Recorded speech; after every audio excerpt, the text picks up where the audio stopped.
Hello friends, और आप देख सकते हैं ये प्रिल का बर्तन धोने का लिक्विड सोप है और इसको हम बनाने वाले हैं आज बहुत ही सुंदर और डेकोरेटिव DIY प्लास्टिक प्लांटर।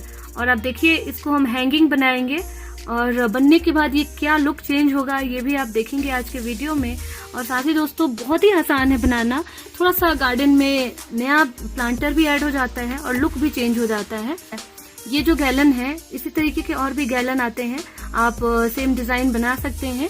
तो ये जो है अभी देखिए इस तरीके से हमने ये गैलन लिया हुआ है और ये जो बॉटम है इसको मैंने कट करके हटा दिया है।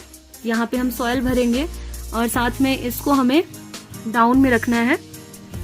यहाँ पे हमने ड्रेनेज होल बनाई हुई है और ये भी ड्रेनेज होल हमने बनाया हुआ है। और इसको हैंग करने के लिए बिल्कुल ऊपर में जहाँ पे आपने कट किया है सॉइल भरने के लिए, ऊपर में आप इसको हैंग करने के लिए भी ये होल बना लेंगे। और दो कलर इसमें हम रखेंगे, रेड और व्हाइट का। तो ये जो निशान बना है इस पे व्हाइट करेंगे और बाकी में हम रेड बनाएंगे।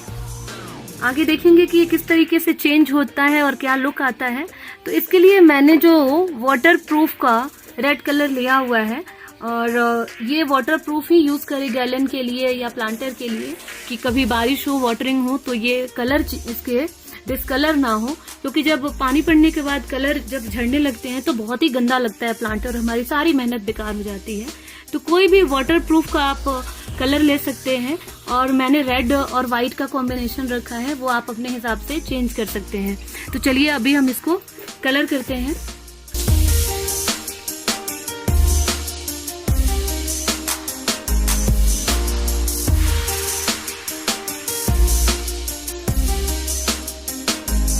दोस्तों अब हमने एक कोट इस पे कर दिया है, एक लेयरिंग हो गई है।